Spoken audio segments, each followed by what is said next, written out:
커튼 틈으로 보이는 광경은 제 일은 평생 단 한 번도 본 적 없는 기이한 모습이었습니다. 마당 너머 마을 회관으로 이어지는 길에 사람들이 줄지어 걸어가고 있었습니다.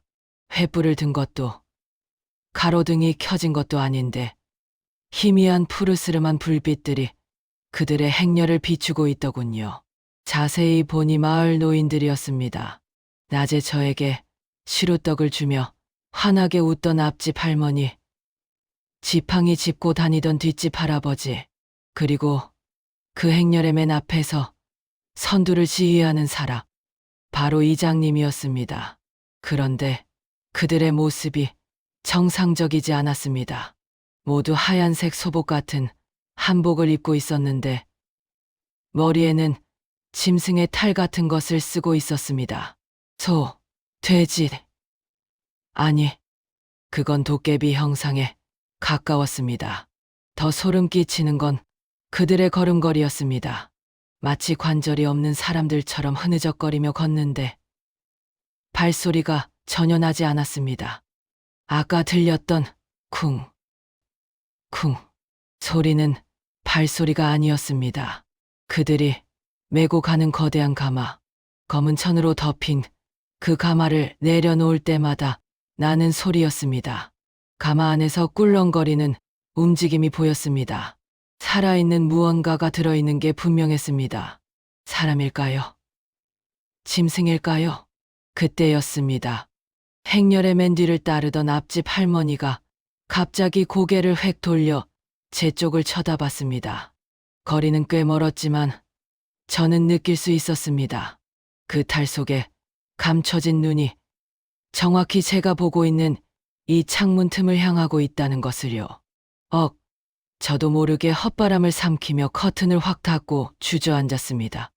심장이 터질 것 같아서 숨조차 제대로 쉴 수 없었습니다. 들켰을까? 봤을까? 식은땀이 비 오듯 쏟아졌습니다. 다행히 대문을 두드리는 소리는 들리지 않았습니다. 하지만 그날 밤 저는 이불 속에서 야구 방망이를 품에 꼭 안고 뜬 눈으로 밤을 지새웠습니다.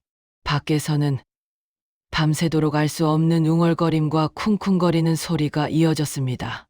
다음 날 아침 새들이 지저귀는 소리에 정신을 차려보니 어느새 날이 밝아 있었습니다. 창문을 열어보니 언제 그랬냐는 듯 햇살이 쨍하게 비추고 있더군요. 꿈이었을까? 내가 너무 긴장해서 헛것을 본 건 아닐까? 그런 생각이 들 정도로 마을은 평온 그 자체였습니다. 마당으로 나가보았습니다. 어젯밤 그 수십 명이 지나간 길이라면 발자국이라도 있어야 하는데 흙바닥은 빗자루로 쓴 것처럼 매끈했습니다. 너무 깨끗해서 오히려 더 소름이 돋았습니다. 증거를 인멸한 겁니다. 그때 등 뒤에서 인기척이 들렸습니다. 박 선생님, 안녕히 주무셨어요? 심장이 덜컥 내려앉는 줄 알았습니다. 뒤를 돌아보니 이장님이 서 있었습니다. 어젯밤에 그 도깨비 탈은 온데간데 없고 사람 좋은 웃음을 띤 제 작업복 차림으로 서 있더군요. 네, 이장님, 일찍 나오셨네요. 저는 애써 태연한 척하며 대답했습니다. 이장님이 성큼성큼 다가오더니 제 얼굴을 유심히 살폈습니다. 얼굴이 많이 상하셨네. 잠자리 바뀌어서 잠을 설치셨나 봐. 그 말이 단순한 안부 인사가 아니라 어젯밤에 내가 안 자고 깨어있던 걸 알고 있다는 떠보기처럼 들렸습니다. 네, 시골 밤이 너무 조용해서요. 하하, 그렇죠. 우리 마을이 밤에는 쥐 죽은 듯이 조용하죠. 참, 어젯밤에 별일 없으셨죠? 제가 말씀드린 규칙 잘 지키셨을 거라 믿습니다. 이장님의 눈이 웃고 있는데 웃는 게 아니었습니다. 뱀처럼 차갑게 저를 훑어내리는 시선. 저는 침을 꿀꺽 삼키며 고개를 끄덕였습니다. 그럼요. 9시 땡 하자마자 커튼 치고 잤습니다. 잘하셨습니다. 그래야 오래 사십니다. 이 마을에서는 이장님은 손에 들고 있던 검은 비닐봉지를 저에게 건넸습니다. 이거 아침에 잡은 건데 드셔보시라고. 우리 마을 장수의 비결 중 하나가 바로 이 고기입니다. 봉지 안을 들여다보니 핏물이 뚝뚝 떨어지는 생고기 한 덩어리가 들어있었습니다. 무슨 고기인지 짐작도 가지 않는 붉은 살덩어리. 어젯밤 가마 안에 들어있던 무언가가 떠올라 구역질이 올라올 뻔했습니다. 귀한 걸 주셨네요. 잘 먹겠습니다. 꼭 드십시오. 남기지 말고 국 끓여 먹으면 기운이 펄펄 날 겁니다. 이장님은 의미심장한 미소를 남기고 돌아갔습니다. 그 뒷모습을 보는데 걸음걸이가 어젯밤 흐느적거리던 그 모습과 묘하게 겹쳐 보였습니다. 저는 집 안으로 들어와 고기 봉지를 싱크대에 던져버렸습니다. 절대로 먹을 수 없었죠. 이 마을 정상이 아닙니다. 도망쳐야 한다는 생각이 본능적으로 들었습니다. 하지만 당장 짐을 싸서 나가기에는 전 재산을 털어 산 집이라 갈 곳이 없었습니다. 일단 상황을 좀 더 지켜보고 증거를 찾아야겠다고 생각했습니다. 혹시 이 집에 살던 전 주인도 뭔가를 알고 있지 않았을까? 부동산 중개인은 전 주인이 급하게 이민을 갔다고 했지만 어젯밤 일을 겪고 나니 그 말도 믿을 수가 없었습니다. 급하게 떠났다면 무언가 흔적을 남겼을 수도 있습니다. 저는 집 안을 샅샅이 뒤지기 시작했습니다.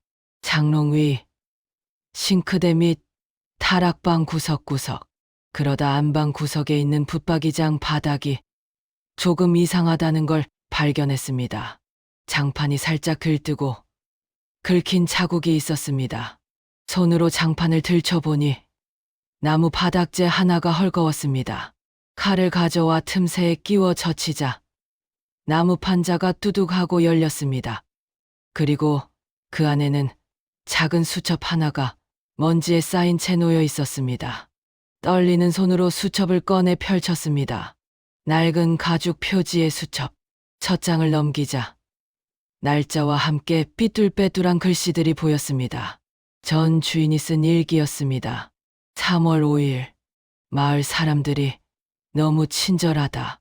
음식도 계속 갖다 주고 천국이 따로 없다. 4월 12일. 이장이 밤 9시 통금을 이야기했다. 미신이라지만 좀 찝찝하다. 5월 1일. 밤마다 이상한 소리가 들린다. 쿵쿵거리는 소리. 오늘은 커튼 틈으로 밖을 봤다. 그들이 굿을 한다. 아니, 굿이 아니다. 페이지를 넘길수록 글씨체는 점점 흐트러지고 내용은 공포로 가득 차 있었습니다. 그리고 마지막 페이지. 거기에는 붉은색 펜으로 급하게 휘갈겨 쓴 글씨가 적혀 있었습니다. 도망쳐야 한다. 그들이 주는 음식을 먹으면 안 된다. 그 고기는 짐승 고기가 아니다. 나는 오늘 밤 탈출할 것이다. 만약 이 글을 읽는 사람이 있다면 제발 밤 9시가 되기 전에 이 마을을 떠나라. 놈들은 사람이 아니다. 수첩을 쥔 손이 부들부들 떨렸습니다. 고기가 짐승 고기가 아니라니. 그럼 아까 이장이 주고 간 그 핏덩어리는 도대체 무엇이란 말입니까? 속이 메스꺼워 화장실로 달려가 헛구역질을 했습니다. 이민을 간 게 아니었습니다. 전 주인은 탈출하려다 실패했거나 아니면 이미 어젯밤 그 가마 속에 생각이 거기까지 미치자 공포는 확신으로 변했습니다. 여긴 사람 사는 마을이 아니라 악마들의 소굴입니다. 당장 나가야 합니다. 옷까지 몇 개만 챙겨 가방에 쑤셔 넣었습니다. 차키를 챙겨 현관문을 나서려는데 딩동 초인종 소리가 울렸습니다. 누구지? 이 시간에? 인터폰 화면을 확인했습니다. 화면 속에는 앞집 할머니가 서 있었습니다. 양손에 쟁반을 들고 웃고 있는데 그 웃음이 어찌나 기괴한지 입이 귀까지 찢어져 보였습니다. 박 선생님 집에 계시지? 아침에 이장님이 고기 줬다며? 그거 혼자 해먹기 힘들까봐 내가 양념 좀 가져왔어. 문 좀 열어봐. 목소리는 상냥한데 눈은 인터폰 카메라를 노려보고 있었습니다. 없는 척해야 하나? 하지만 제 차가 마당에 주차되어 있으니 없는 척할 수도 없습니다. 박 선생님, 안에 있는 거 다 알아. 어젯밤에도 안 주무시고 창문가에 서 계시던데 왜 대답이 없어? 할머니의 말에 저는 그만 주저앉고 말았습니다. 봤습니다. 어젯밤 제가 훔쳐보던 걸 그들은 다 알고 있었던 겁니다. 모른 척 연기했을 뿐 저를 지켜보고 있었던 겁니다. 철컥, 철컥. 할머니가 현관문 손잡이를 돌리기 시작했습니다. 다행히 문은 잠겨 있었지만 손잡이가 돌아가는 소리가 천둥 소리처럼 크게 들렸습니다. 문 열어. 맛있는 거 가져왔다니까. 어서 나와서 먹어. 우리랑 같이. 영원히 살아야지. 저는 뒷문으로 도망쳐야겠다고 생각했습니다. 살금살금 거실을 가로질러 부엌 쪽 뒷문으로 향했습니다. 그런데 부엌 창문 너머로 그림자가 드리워졌습니다. 뒷집 할아버지였습니다. 낯을 든 채 뒷문 앞에 서서 창문 안을 들여다보고 있었습니다. 앞문에는 할머니, 뒷문에는 할아버지. 포위되었습니다. 시간은 오후 2시. 대낮인데도 마을은 쥐 죽은 듯 고요하고 도와달라고 소리쳐도 들어줄 사람이 아무도 없습니다. 이 넓은 집에 저 혼자 갇힌 겁니다. 도간에 든 쥐. 그 말이 딱 제 꼴이었습니다. 어떻게 해야 할까요? 경찰에 신고할까요? 하지만 전 주인 일기장에 적힌 내용이 떠올랐습니다. 파출소장도 한패다. 신고하면 더 빨리 잡힌다. 이 산골 마을에서 공권력은 그들의 편이었습니다. 저는 무기 될 만한 것을 찾기 위해 부엌 칼을 집어들었습니다. 손잡이를 잡은 손바닥에 땀이 흥건했습니다. 그때 주머니에 넣어둔 제 스마트폰이 울렸습니다. 지잉지잉 발신자 표시 제한. 떨리는 손으로 통화 버튼을 눌렀습니다. 여보세요? 수화기 너머로는 잠시 침묵이 흘렀습니다. 그리고 굵직하고 낮은 목소리가 들려왔습니다. 박 선생님, 고기는 맛있게 드셨습니까? 이장님이었습니다. 왜 문을 안 열어주십니까? 이웃끼리 정없게. 지금 마을 회관에서 잔치를 준비하고 있습니다. 선생님, 환영해요. 오늘 밤 9시. 주인공은 박 선생님입니다. 꼭 참석하셔야 합니다. 안 오시면 우리가 데리러 가겠습니다. 뚝. 전화가 끊겼습니다. 오늘 밤 9시. 그들이 말하는 환영회가 무엇인지 저는 직감적으로 알 수 있었습니다. 그건 환영회가 아니라 저를 제물로 바치는 의식일 겁니다. 시계를 보니 오후 3시, 밤 9시까지 남은 시간은 6시간. 해가 지기 전에, 어둠이 내리기 전에 이곳을 탈출하지 못하면 저는 죽습니다. 저는 심호흡을 하고 부엌 칼을 내려놓았습니다. 칼 따위로는 그 수십 명을 당해낼 수 없습니다. 머리를 써야 합니다.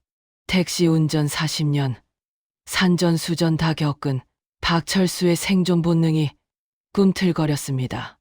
내 차로 마을 입구를 뚫고 나가는 건 불가능할 겁니다. 트랙터로 길을 막아놨을 게 뻔하니까요. 그렇다면 방법은 하나뿐입니다. 그들이 전혀 예상하지 못한 길, 산으로 도망치는 겁니다. 하지만 이 산은 그들의 앞마당이나 다름없습니다. 지리를 모르는 제가 무작정 산으로 들어갔다간 토끼몰이 당하듯 잡힐 게 뻔합니다. 그때 전 주인의 수첩 마지막 장에 끼워져 있던 꼬깃꼬깃한 지도 한 장이 눈에 들어왔습니다. 연필로 희미하게 그려진 약도, 거기에는 마을 뒷산 너머 국도로 이어지는 개구멍 같은 샛길이 표시되어 있었습니다. 이게 진짜 길인지 함정인지 알 수 없습니다. 하지만 저에게는 선택권이 없었습니다. 저는 등산화 끈을 꽉 조여맸습니다. 지금부터 6시간 제 목숨을 건 탈출이 시작됩니다. 과연 저는 이장과 마을 사람들의 눈을 피해 이 미친 마을을 빠져나갈 수 있을까요? 아니면 어젯밤 그 가마 속에 갇힌 신세가 될까요? 심장이 터질 듯한 추격전. 다음 편에서 계속됩니다. 놓치면 후회하실 겁니다. 구독과 좋아요 누르시고 저와 함께 이 지옥을 탈출해 보시죠.